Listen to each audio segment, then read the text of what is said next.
We are lighting the candle, a world that works. And I'm Bill Correll, and I am here with one of my wonderful partners in life, Jan Jeremias. And the two of us will have a conversation like we usually do. And I think we're both sitting here smiling at each other because we've gotten so used to, over the last 2 and 3/4 years or so, of hearing the recording coming on and saying, please notice that we're going to be recording now, or something of that nature. And so that lets us know that it's showtime. But Mhm. actually, between a couple of friends like ourselves, it's never showtime. We just talk, and have a good time. I love that idea of showtime because it really makes no difference because we smile and we get like together anyway. So, I know, I know. But see that, and that's one of the really cool things about being such good friends. I was smiling just thinking about you getting on, looking for your link to get onto this so that we could record. mhm, mhm. So, So I'm wide open for conversation today. I do know that I've had some over the last couple of weeks. Both my wife and I have been very ill with some kind of a respiratory bug, and I'm on day, I think, 6 of antibiotics. I've got another full week to go, and I'm actually feeling not so bad. And I went through the bod wash and I took a nice hot shower about an hour and a half ago. That felt pretty good. But mhm, mhm, but in the meantime, without spending too much time kind of reflecting on that, I'm ready to have a conversational um, interaction with another human being. I've been on Facebook a lot over the last week or so because that doesn't require that I do anything other than type. mhm. And coincidentally, I've also been in Facebook jail. There's some heinous crime that I committed where they will no longer let me post on other people's walls until I think 3:47 on Wednesday. I get out of jail. But I have a feeling all this is when I'm posting something that I know another person would be really interested in my comments at the top, I will just put their name so that it will post onto their. Uh, Mhm. and I've been doing this for over 10 years. This is not a big deal. Everyone does it every day. I have no idea what's going on. So, I'm not but on Facebook that much, so I can't say that I mean, I understand what you're saying, but it's not my predominant, it's not my dominant social kind of posting. And so I said, I'm sorry to hear that, but part of me is like, I it's can't not, relate, but it's actually not upsetting me or changing my life all that much, except for it's a nuisance. right, right. I have a bazillion. I mean, I think the actual amount. I'm 5,000 friends and followers, and I would say out of that probably are just under 100 relatives all across the United States, which is kind of cool. Yeah. And yeah, the other nuisance side to it is that March is our most birthday intensive month in the family. Mm. And we've got several days in March where we have multiple people's birthdays on the same day, right? Mhm, mhm. So I think with all of that, it's kind of interesting, how technology and especially cell phones and that sort of thing they're designed to make communicating with people a lot easier. And oftentimes, I find that the phone actually gets in the way of communication. Either with reception or just something that's not properly working. But Mhm. you know, the joke is here we are, 30 years after they developed an affordable cell phone that we could carry around that didn't weigh 10 pounds. We still can't make a telephone call, but we can do all sorts of other things with it. Right, right, right. So what's been going on for you, my friend? I guess what I wouldn't mind talking about today because I just think that I tried to, this came to me about what we are here for people. And then um based on this, so I have a new friend, which is when technology gets to be really great, and she is in India. And the other day we were on a call together, and it is a group of people, um guy who organizes, and we get on, we talk about various topics about emotional resilience and all this other stuff. But we were talking about health and, like, you know, our health habits and trying to stick to it and everything. And so all of a sudden we were in a breakout room, because he does breakout rooms of two people, which is actually kind of nice, for like 8 minutes. And afterwards we messaged each other almost at the same time. Like, I don't know, I might have been my idea, but it doesn't really matter.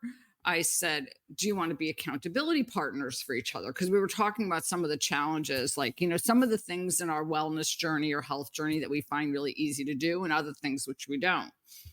And she was like, oh, I'd love that. So we've been sending messages via WhatsApp for like the past 2 weeks to each other about like our progress each day and what we've done as far as, what we're trying to work on.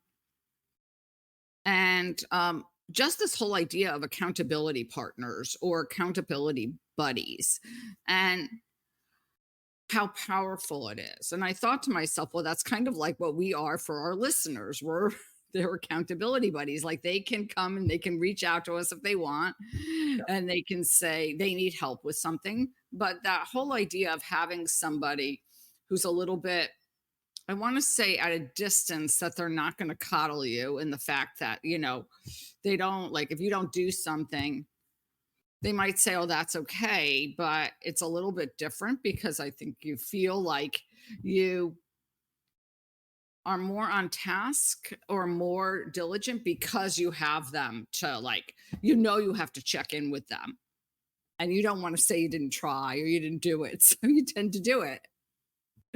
So that's what I was thinking about. I like that, and I think the whole notion of accountability buddies. I Over the years, since I'm a certified business and personal coach, life coach, whenever I hear that two people are in a coaching relationship as accountability buddies, my first question is any money changing hands? And when they say no, it's not, then I say, okay, so you're not looking for a monetary outcome, are you? And they say, well, yes, I am. But I said, but when was the last time it cost you money if you didn't do what you said you would do with an accountability buddy?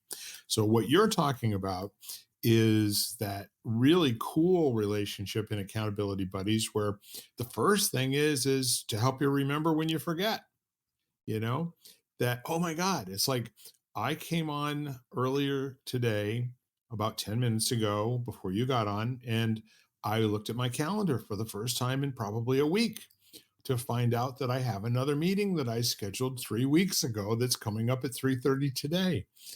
And it's not a secret from people that I haven't been feeling very well for the last 2 weeks. So I sent a quick message and said, "Are we still on?" And of course, the answer was yes, unless you're not up to it. And I said, "Well, I'm obstinate today, and I just want to go for it." And then the next level, in terms of the accountability, is the remember forget phase. And then the next one afterwards, is kind of like, there's the listen and express.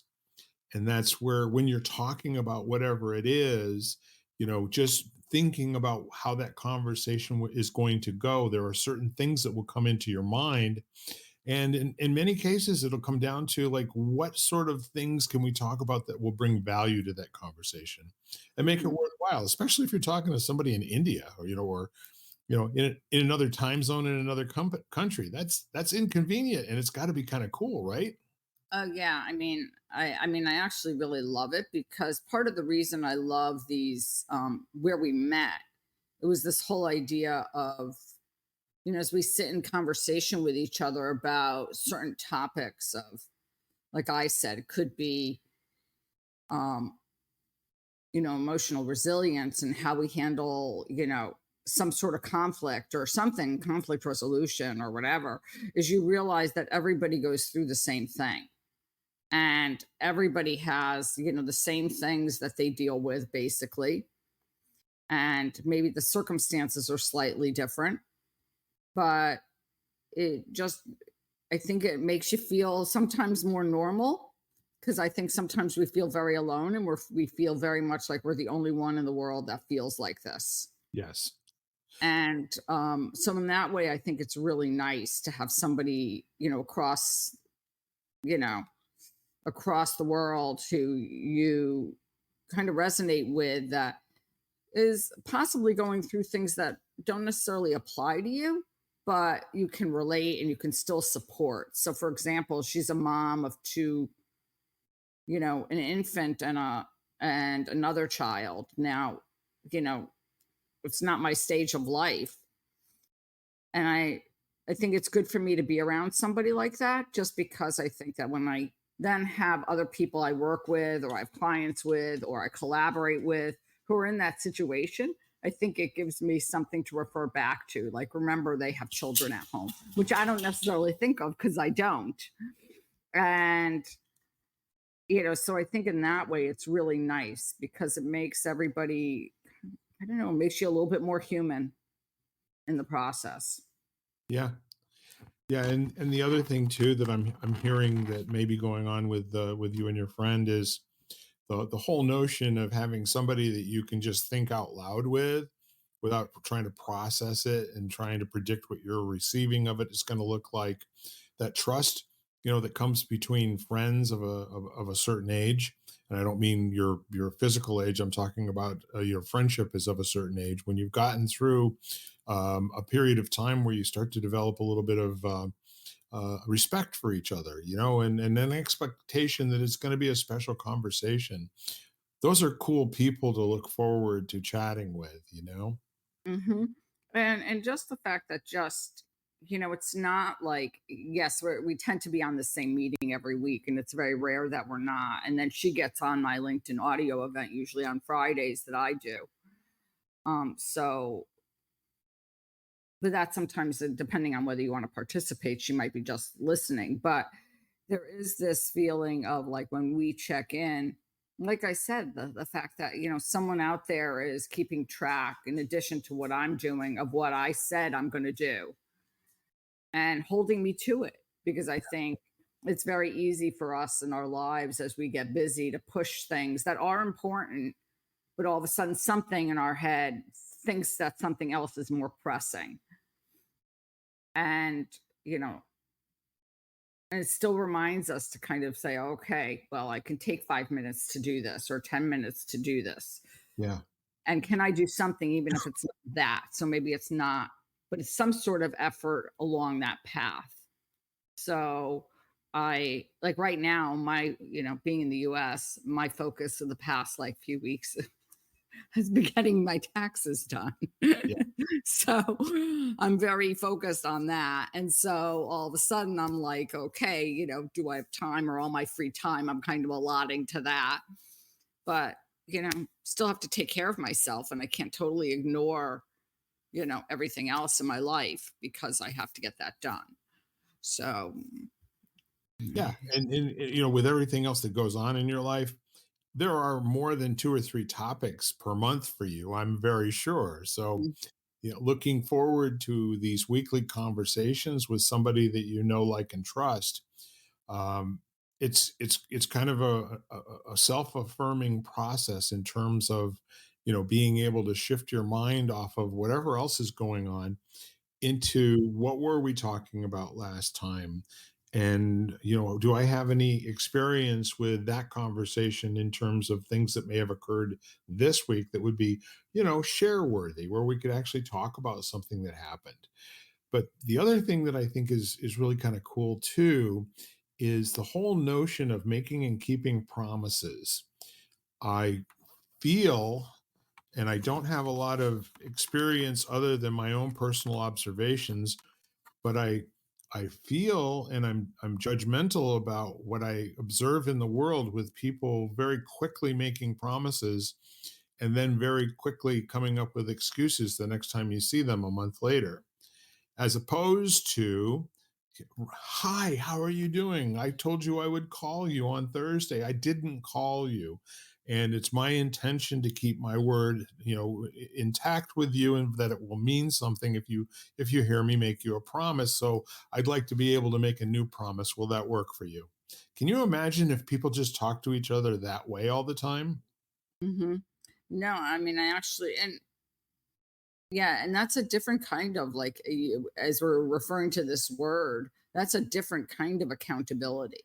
And Yeah. that's basically being accountable for the fact that, you said you're taking responsibility. So in that way, you're being accountable. And I think that that's a way that people gain respect, Yes. because I think if people get used to you basically not carrying through with what you said, there is an element of distrust that comes in. And people are, if they're a client, all of a sudden they're like, well, I don't really want to work with you. And there's also not only this element of distrust, there's this element of, um, I don't really, I don't know. Is there's distrust, I think, that and that influences our business, let's say in the formation of deadlines. It's like making promises that you can't keep, or and sometimes we do that, we're overly zealous and we all of a sudden we kind of say we'll get something done, and then we go back and we look at the amount of work or whatever, and then we're like, there's no way I can get that done in that amount of time. But actually owning that too, and saying, after going back and looking at, after reviewing what we went over and looking at what everything that needs to be done in this, in this project or in this avenue, there's, I think we need to come up with a new, like, due date or a new date to get together again. Um, because there's no way, and you don't even have to say there's no way. You could just say after looking at it, because I think there is a way also to phrase that, Yeah, the whole notion of, well, I thought this was going to work for me, and now I look at it and I see that I've got a built-in conflict here. How about we work out another time frame, or you tell me what would work better for you? But back on what I was saying before, my street level observations of how people behave with each other in business and networking and what have you, that their intentions are good, and Hmm. they also believe that it's good to overcommit, and like there is such a thing as overcommitting. There is no such thing. There's either committed or not committed. Okay. It's like the pregnancy issue. You is or you ain't. Okay. There's no like levels of pregnancy. It's the same thing for, of being committed. But, the notion that people have to remember what they said the last time so that they can give you a handful of mitigating circumstances that kept them from keeping their promise. That's a lot like work, and I can't even imagine what's going on in folks' heads while they're trying to pay attention to something going on in front of them, while they've got this sea of unkept promises that little, it's like those promises and the words that you say get attached to objects in the world. Sometimes they're people. Sometimes our best sticky notes are folks that we see every few months, and we tell them, okay, so I've started this new eating plan that I'm on, and it's my intention by my birthday to have lost 25 pounds, and here's how I'm going to do it and everything.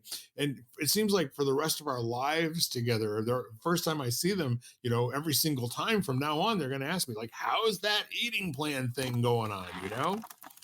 And so, um, but when I just think of this feeling like I just, and when I say these things, it's not because I'm perfect at them. no, It's kind of like it's a lesson to myself and a note to my brain saying to myself, like, I should be handling this differently in this idea of growth. So when we come up and we have these conversations, I'm like, oh, I could do better at this.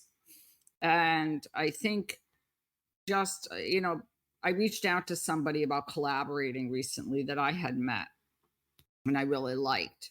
And so she sent me a note after, like, I actually wondered if she had gotten my email or if she just wasn't interested. And she sent me a very nice note saying, really sorry I didn't respond sooner. I am really interested. Why don't we get together and meet?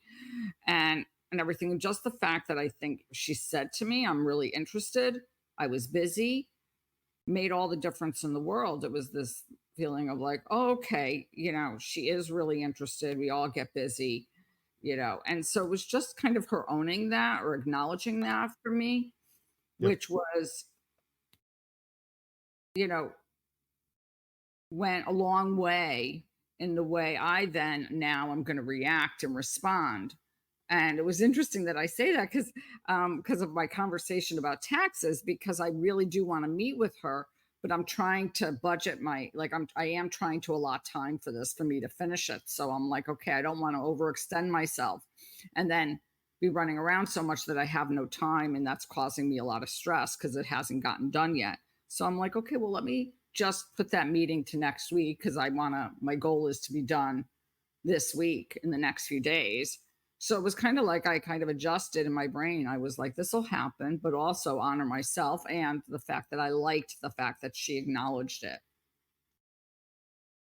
Yeah, there's a whole social contract that I think you and I were raised in that I don't believe is being taught, you know, wide scale like it used to be. Our culture used to be built on my word is my bond, quote unquote. If I tell you I'm going to do X, I'm going to do X. And if I don't do X, I will tell you, and I'll either tell you I'm not going to do it, or I'll tell you that I'll make a new promise. However, I'm not going to go around making idle promises that first I don't keep track of, and that when you keep track of it, I'm going to make you bad and wrong, and it's going to make you be somebody who I have to avoid in the future because you're this pest who reminds me of when I lost my mind and didn't keep my promises. Okay. So it's kind of neat because that conversation that I just had, that little quickie there, that never happened in the past. If in the old days, if you made somebody a promise, they wouldn't remind you. They would just salt it away like, well, that's, can't count on them. And I remember listening to Buckminster Fuller, and he was talking about the whole notion of being of your word and being your word, and that when you make it a priority for yourself. And this is a guy who is not just a guy in a bar, get having a couple of pops and then thinking that he knows everything in the world. This is a man who, after he had his biggest failures in life, he decided that he was not going to say anything until no words came out of his mouth for over 2 years until he had something that was worth saying. So that makes him very listenable in my book. And he went around the world. He circumnavigated the world on his speaking tours, I think over 30 times. But a conversation that I'm alluding to is the one of being of your word. And he said to give you a mental idea that your word should be so impeccable that when you say chair, just your speaking that word, a chair would fall out of your mouth. And that's in the nature of a Chinese koan, okay, or a Buddhist koan. To like, what is the sound of one hand clapping, or one of those things to which there's no answer to it, but to be able to hang out with the question and not have to come up with an answer. So the whole idea of being impeccable in your word and managing your life so that your word means something everywhere you go, so you don't have to remember what you said the last time. And if somebody brings you up something that you genuinely forgot, that it's a contribution to you because they know you are a person who is committed to living a life of being impeccable in their word. Kind of Hmm. cool. Hmm. I don't know. Do you see that much these days? Um, well, it's interesting. Um, because and it doesn't seem to be age in my encounter. It doesn't seem to be age specific. it seems to be much more, especially now that I am trying to make a lot more connections. Like since I don't know some of these people very long, it's it's me getting to know, whether that's just normal behavior for them, may not be normal behavior for me. Yes. And so some of that is, I think that, is it because, if I don't respond to an email or something, it's usually because I've missed it. It's not because I get too many and I overlooked it. And, Right.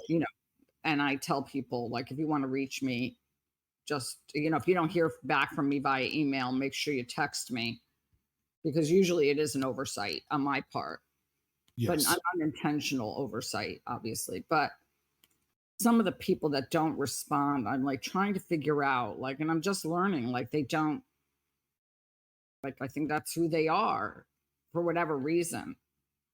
And it is kind of interesting to me as I navigate, because, like I said, it's not age specific. Like, some of these people are, you know, I think around my age or your age. And so it's kind of like, I'm like, this is very interesting. Like, as I sit there and I try to look, my word, not interesting, you know, like a curiosity kind of thing. My word is interesting. I'm like, oh, yeah, this is very interesting. Yeah, and I do know you to know that it's not just a crutch phrase, just so that you'll sound interesting. But at the same time, when something is worthy of further examination or pondering, that's exactly what I'm talking about. When Bucky says, your word and your integrity of your word should be so strong that when you speak the word chair, a chair falls out of your mouth. Now, I think I heard him say that 45 years ago, maybe. It's always stayed with me. It's so simple in the approach. And it's not hard work. It is in the beginning because there's an intentionality in terms of remembering. And that's where the buddy system comes in really handy. So if there's something you want to accomplish in the world and you share it with somebody who you can count on to, in a friendly partnership sort of way, remind you of what you said, that you can then, and do it in enough time so you can complete your promise. That's the kind of partners you want to have everywhere you go. I absolutely. But on the other hand, I think that, if I want to play kind of the opposite.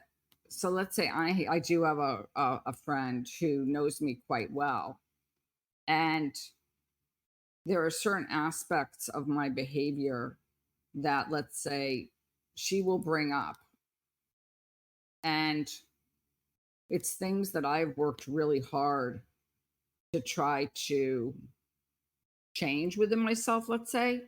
Right. And I think she a lot of the time still thinks of me as like the old me or what I used to do. Yes. And if I'm not doing, and I don't mind sharing what it is. I mean, I tend to be very anxious. And so I've worked very hard at trying to overcome like my anxiety. And when she says to me, well, you are an anxious person, it kind of annoys me, because I'm working really hard at not being that.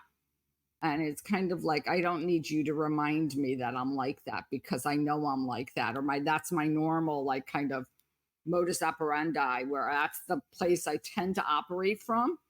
And so you're reminding me that I operate from that place. It's So not very that's it's not very helpful. So, so it's interesting, because as I think about it, and she knows me really well, and I actually, and part of that is my responsibility. Like, I think of, for me, like, all of a sudden the other day, is I thought to myself, I think I need to just tell her, like, I'm working really hard at that. Like, so could you not bring that up as much as you do? Because because I So am working try really hard. this. Yeah. Yeah, try this, Jan. Invite whatever she says, okay?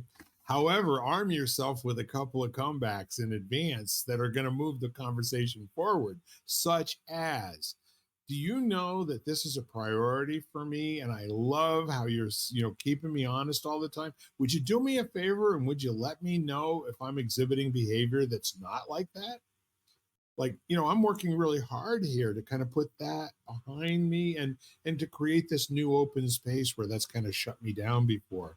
How about, let's play a little game. Let me know if you see that happening. Let me know if I'm winning at it, would you please?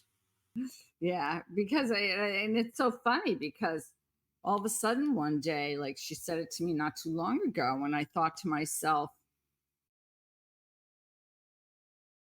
yeah, I guess and maybe it's a sensitivity on my part, is the fact that I just, don't want to be reminded of that all the time. Like I'm not, I have to sit with it a little bit too, and have to, realize what it's triggering within me when she says it. It's not just, so that's where that, interesting or curiosity comes in, where Yes. I'm like, okay, she says it, like, why does that bother me? Kind of thing. And not taking it for granted that it bothers me, or not like exploring that. Like actually honestly really wanting to look at it and say, okay, that's kind of an interesting thing that bothers me so much. Yeah. For example, I mean, if you and I are on a quest at our age now that we're over 50, to pursue an equanimity that we've not experienced before in our life. And that's like a peacefulness and an even keeled sort of existence that is full of joy and full of wonder and full of awe. And not work. It's the antithesis of work. It's like fun, and play. So if we're in that kind of a space, I guess it's probably going to be very cool to spend a moment or two, maybe not to worry about so much why you behave the way you did, but to maybe make a choice to whether or not it's serving you. Right. Like maybe that could even become a little joke. I have no idea why I'm doing that. And I'm not wasting another minute of my time trying to figure that out. Okay.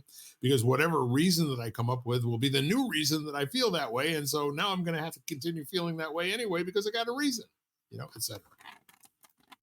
Yeah, I mean, I do think that if you want to make a permanent change, sometimes you do need to explore some of those things, because I think that there may be a deeper reason which you're not very aware of. But uh I think there is a truth to what you say, to at some point say, does it really matter, you know, why I'm spending so much time here? Um,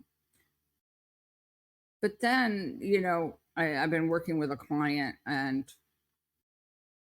it was really interesting for me as I observed her, and I just wanted to bring her attention to what she did. So we did this beautiful, beautiful meditation, and she was really in a zone, like, probably the calmest she's been in months. And right away, she went to, like, we came out, and I want to say almost instantaneously, she went to what was bothering her before. Right. And I was like, why did you go there? Like, you were in this space of true peace and, balance, more so than you've been. So to me, what was the draw to automatically go back to whatever it was that was bothering her earlier? And partly I said it because I wanted her to realize what she had done. Right. Like the fact that she did go there. It, like not a, I would say probably a millisecond, like not even a second, it was just such a fraction of time. Right.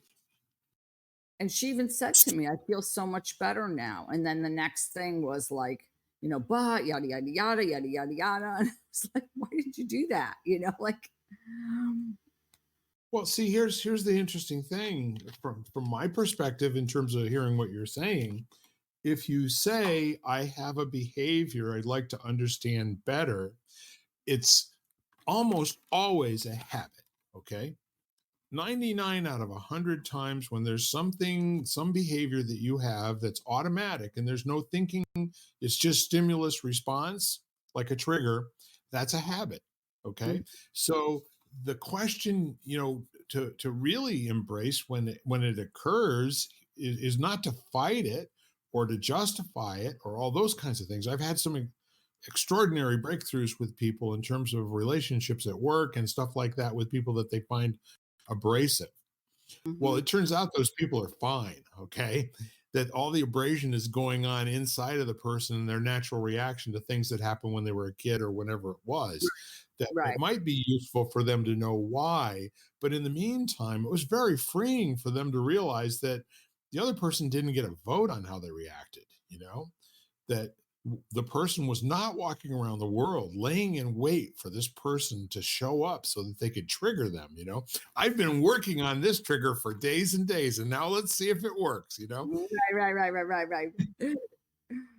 So does it serve you is a really cool question. You and I and our dear friend Ken, the better question that you can come up with, the more you get to learn from a circumstance, and you get to choose whether it's something you want in your life or not the next time. Right, and I agree with you, it is a reflex, Yep. and I think it is and it is just like everything else. If you think of what a reflex is, it's an automatic response that just you're not even I mean, it happens so quickly sometimes because you've been doing it so long Yeah. that it's almost like, when it happens and you do it, it's almost sometimes with this to me, with this feeling of like awe. Like it's like, "Oh my gosh, like, I got here so quickly." It's almost funny, Yes. as I look at it. I'm like, "Oh, how," you know, "Oh my gosh, that was fast for me to get from here to there in like, a fraction of a second." And all of a sudden, but in a way that's what gives it such power, because then when you can automatically switch out of that Yes. really fast, or it happens and you like the next second it's gone, you're like, because you've actually thought to yourself, or said, that's, I don't need to go there or whatever. Then it's kind of fun because then you're like, wow, I just bounced right. I literally just bounced right out. Yeah. If you recognize that there was no thinking that went into something in terms of your action, there's no need to come up with a reason or a justification for it to prove to yourself that you're still sane and you haven't completely lost your mind. But now you can actually say, wow, if that's just a habit, what other habit would I rather see there? And maybe I can work on putting that habit in place. Yeah, I always think of the idea to me of like emptying out, like, what habit or what can I replace it with? So it's like, if I if I decide that I'm going to replace it with something, what do I want to replace it with? And that's always, because I think that as people, we that feeling of kind of like emptiness, and I call that emptiness, is kind of sometimes disconcerting and uncomfortable. And so, kind of like, okay, well, if I'm going to replace it with something and I'm not going to do that anymore, what am I going to replace it with? And then it becomes kind of fun because then it's a choice. It's like, oh, what would I rather do instead of this? Yeah. And again, there's a thrownness to have a a dichotomy, which is you've got a right hand or a left hand, and that's it. It's going to be either the right hand or it's going to be the left hand. The right hand's what I've been doing. The left hand's going to be the new thing that I'm going to be doing instead of that. But what if your whole energy was not worrying about what was in your right hand, Oh, yeah, but no, no, just, wow, what a cool opportunity to do this, and just laugh out loud when something really pisses me off, can I find humor in my response to the world? You bet I can. And will I have to be reminded by people who love me a few times? Probably. no. Well, it's also the fact of like when people do things that are almost predictable, like in reaction or response, is can you find humor in that?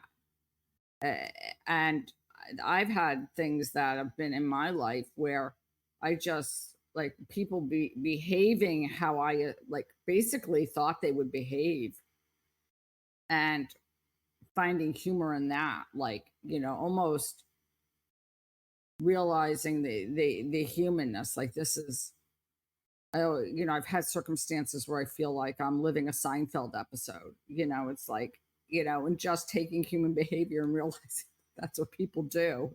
Right.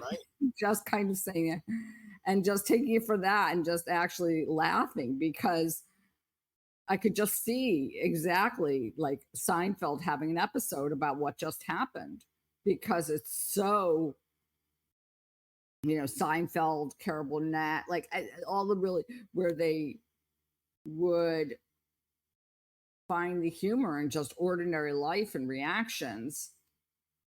And you realize that it's all true. So the really cool thing, and what really is interest worthy, if you will, is if you get out of bed every single morning with the desire that today's going to be the best day you've ever had, can you even imagine what that day would look like to you? I have this um, new favorite YouTube series that I watch. It's this young couple.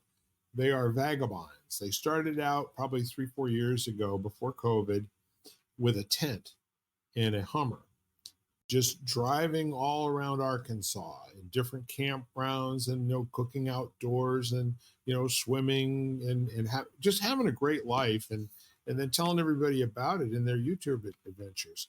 And then at some point they replaced the tent with a tag along trailer, not one that they would sleep in. They still would, sleep in a tent, but it gave them a lot more room to carry things to wherever campground they were going to go to, so that they could have lights, that they hung from the tree branches, and they could have, all of these other cool things, a standalone shower that actually went through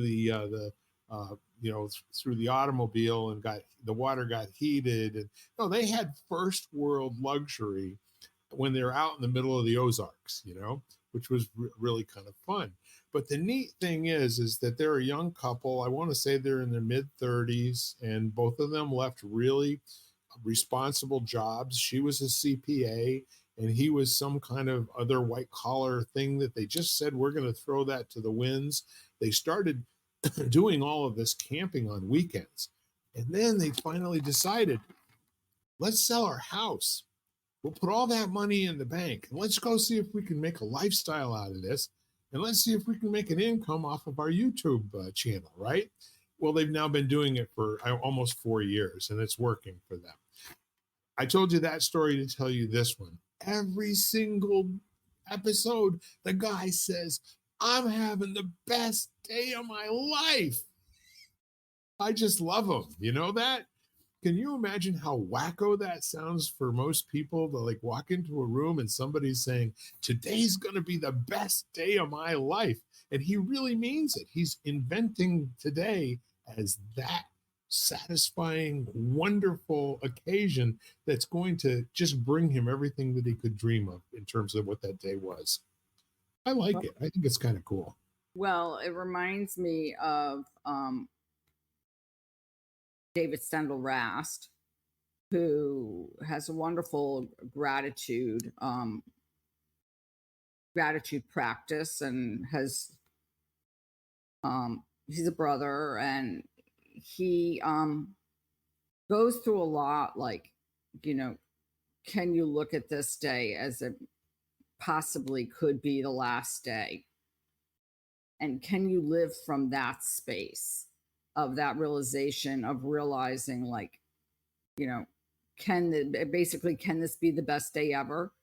Can I live today as, and go around and appreciate everything around me as if, you know, this might be the only day I get?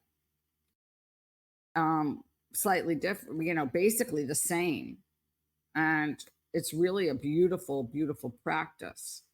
And what you're talking about reminds me of that, because it really is this feeling of, you know, looking at what you have as opposed to what you don't have, and looking at what is there versus what, as opposed to what's missing. Yeah, and it's kind of crazy to just celebrate with no real reason to celebrate except for I get to breathe one more time, you know? And Hmm. you and I both know, especially with what we've been through with loved ones over the last few years, how precious looking forward to being with someone is, and how precious actually the feeling of looking forward to being with someone and then actually being with someone.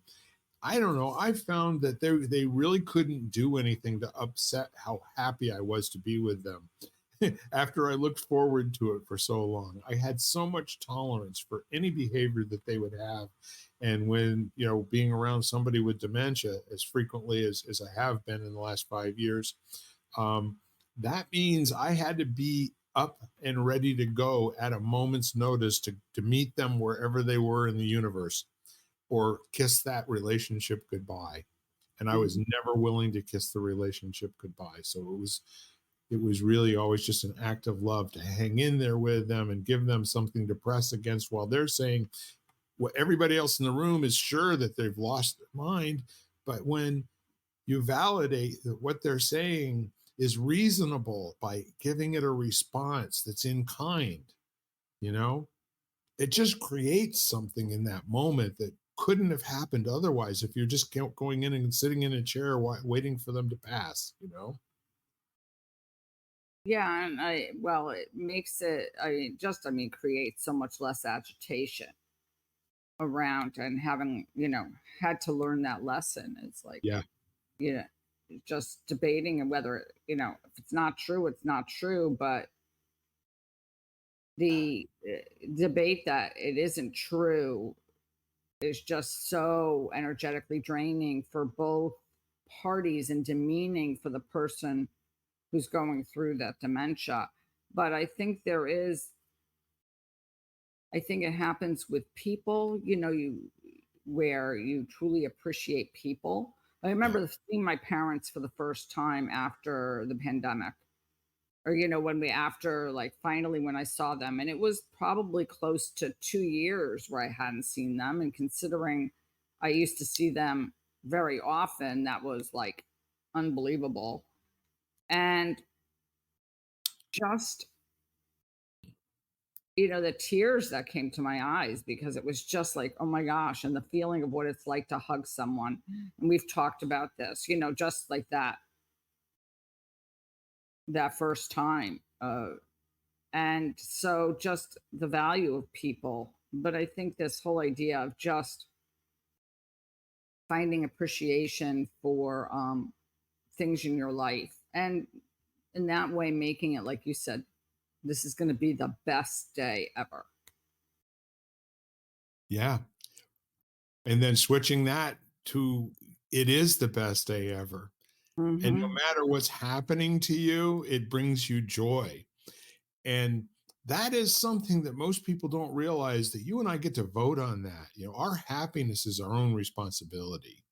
And it's not a place that you visit, that's where happiness lives, or a person that you visit, that's where happiness is. Can't be happy unless I'm there. It's like give it up. What if you just got to be a black belt at making yourself freaking happy all the time, everywhere, and they don't throw a net over you? I mean, what if it's just a really cool way of being that you're just always happy, always experiencing the best day of your life?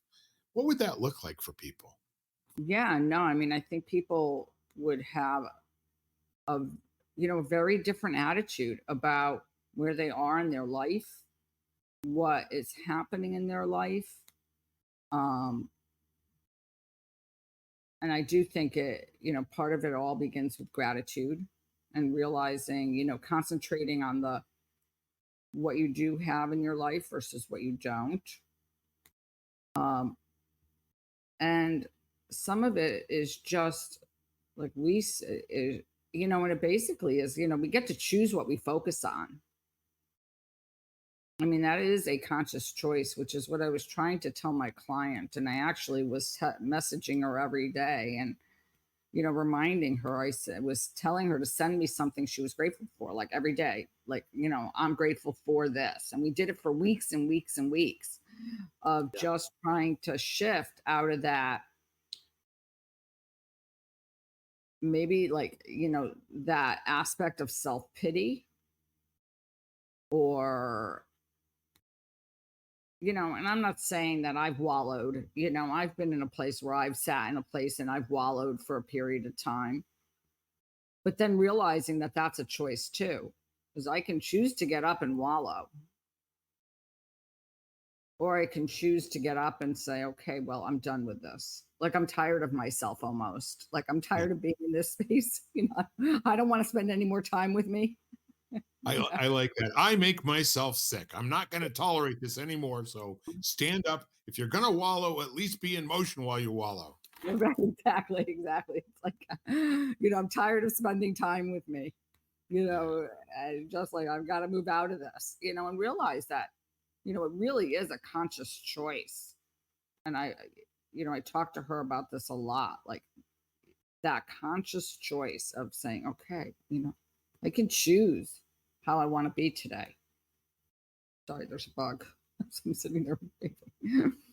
I mean, that's a very powerful distinction. And what I guess probably what in my conversations with people over the last few weeks, I've found that the what I think a distinction is different than what other people do. And for I think for some people, especially those that are in the coaching kind of discipline, they think of distinction as something powerful to know. Okay. And I actually think that the term distinction relates to something that's an experience in you that's powerful to have, something that you can then rely on in the future, something that has become a habit, part of of who you are. So that when you're thinking about it in terms of a way of being, way of being is really powerful for somebody to to actually start thinking. It takes us back to that examination of behavior, um, with the idea that myself can be upgraded. It's not a small s for the rest of our life, like that's some kind of a sentence or something. You'll always be a very puny self. Okay, no, you can actually upgrade that sucker. You can make it as elaborate and as I mean, if you can go and get a, master's degree for your mind, and you can get a black belt for your body, and you can become a yoga master or mistress, for your body, the same thing is possible with your way of being. And if Hmm. you think about somebody who's just learning yoga versus somebody who's been an expert trainer and teacher of yoga masters for 25 years, the way of being is an acquired set of skills and habits that over time allows you to slow things down around you. So there's less that's upsetting. There's, less questions that are annoying, if you will. Well, when you said a word that I just like, that was like the word to me that kind of keyed in and summed it up. And Right. that was the word experience. Because when we experience something, we feel it in our body. Yes. There is a sensation that happens within our body there is a somatic experience. There's an experience with the breath that happens, and so I think that is what, to me, like, martial arts does, and yoga, because it's very experiential, and so you begin to experience that. And so the difference is just talking about something versus experiencing it, which Right. it feels different. And sometimes the way that feels is similar for everybody, but sometimes it's slightly different. And so there, so it becomes very personal and very, deliberate. It's kind of like, and that's why when, I spend a lot of time with my clients saying, well, how did that, like, how does it feel? Like, that's what I mean. Because I think once we get that sensory experience, it's almost like we don't really need to, like, it's not even the habit or the thing. It's like, I want to get back to that experience, and what's going to make me feel like that. It becomes like, oh, I want to get back to that feeling. I know what this feels like in my body. I know how I feel, and that is worthwhile, and becomes almost like this quest, not in a bad way, but in a very good way, of trying to recreate that. So it's very interesting, okay? And I'm going to use that word here with a multiplicity of meanings. First of all, it's interesting to look at the process of how teaching and training goes on. So there's a conversational, here's what you're going to be doing now physically with your body. And when you reach the end of this exercise, you will have time to kind of recapture your sentience and wake up to what's going on around you. And it's all language, okay? So there's no experience going on there at all. It's just one human being struggling to try to get the right words out for another human being to at least get a roadmap of where the heck they're going, with this physical exercise. And so the next interesting part of it is getting feedback as to whether or not your instructions were noteworthy and actually, you know, got in the way or enhanced the process of getting the experience that the person wants. And then the neat, really cool thing that happens afterwards is that with enough attempts at it and enough, practice and like really putting the time in and experiencing and noticing the nuance between when it seems to be working and then when it isn't working. And then now you've got to that point where you can recreate that experience at a moment's notice, as you were saying, Jan. And now you've got that really difficult time of putting it into language that another human being would find even useful. Right. Well, that's why when people were to ask, if people ask me about yoga and everything, a lot of times, I mean, I'm a great teacher, but describing that experience is almost something that's beyond words. And so articulating it can be really hard, very challenging. Yes.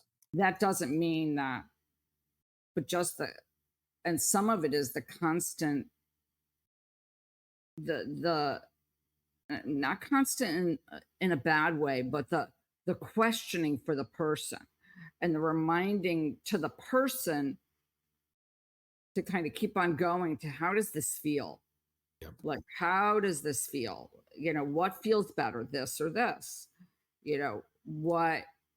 And so that constant kind of exploration, and I like the word exploration because it's kind of like reminds you that, okay, and that might be different depending on the day, and where you are on that day. Very likely will be different because we're not the same. So, I always say that we, basically do the same poses over and over and over again, but they're different because we come to it from a different place every day. So it's never boring. because we're not the same. So, yeah, but it really is interesting. Is like you sit there and it's really that constant like reminding ourselves of like, how does this feel for me today? Where am I today? Um, besides for wanting to have the best day, kind of thing, which it will be, because if we live like that, then we're living experientially versus superficially, and we're not going through the motions. We're actually present. Yeah, and I really think that, that opens up the doorway to authenticity, Hmm. which is genuinely being in the um, full contact struggle with having experiences that are difficult to explain in language. And by challenging the languaging of certain things to the point where over a period of time you determine what communicates better than something else, such that your attention is always on the listener and never on the speaker. The speaker is informed by the success and failure of the listener getting what the speaker is talking about. And if that's the deal, that's where you get that experience of having something work, where there's this like aha moment and it comes together. That's it. Oh, now it's gone. And but now, but I think that's when people, will ask me, and I think they finally understand that how applicable something like, let's say, martial arts or yoga is to everyday living. yeah. Because it teaches you about being present. Yeah, and I can hear you to the extent that I've done a little bit of both of those things, actually more martial arts than yoga. I did that for about 4 years, and then yoga I was doing for about a 6 or 7 month period of time when I got out of the hospital, and trying to recover my body again. And that was when I really got a lot of up close and personal humility, and what it felt like at that point to be, that was 20 years ago. So to be 50 years old and have a 50-year-old's body, where I'd always been a really good athlete, up through my mid 30s, and it wasn't there anymore. It was not part of my current experience at that point. Well, I think that's what I mean. It is a really great way to learn humility. I mean, partly because if you practice, there's always stuff that you excel at and things that you find really challenging. And it is an exercise in humility. And it's also an exercise in humility when, like, let's say you are doing something and coming from an injured space and, realizing that and kind of having humility around that. And the frailty of the body, the fact that, the body is resilient or whatever, but and can recuperate, but can be challenging at times, as we all know, if you've ever gotten any sort of injury. And then all of a sudden there's a new element of like humility and acceptance and a whole bunch of other things that come along with that. But it is a true lesson for life, right? Because that's what life is. Yeah, and I guess we've come full circle in the last hour to our accountability buddy, That's where right.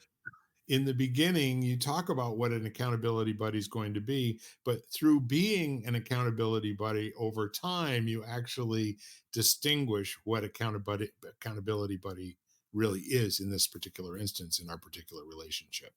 So Absolutely. any kind of wrap up comments that you'd like to make in terms of tying this all together, my friend? Um, no, but know that we're, both Bill and I are here for you if you need us. Feel free to reach out. Uh, you know, find us on, wherever I mean, Bill's on Facebook more than I am, but I'm on LinkedIn quite a lot. So people can find me on LinkedIn or just do a Google search and they'll find my website. So, and I know that's really great. And we'd love to have a chat if you feel so, you know, if you feel so called. Absolutely. I will say ditto, my friend. And in terms of signing off, I want to thank all of you for giving us your undivided attention for the last hour or so.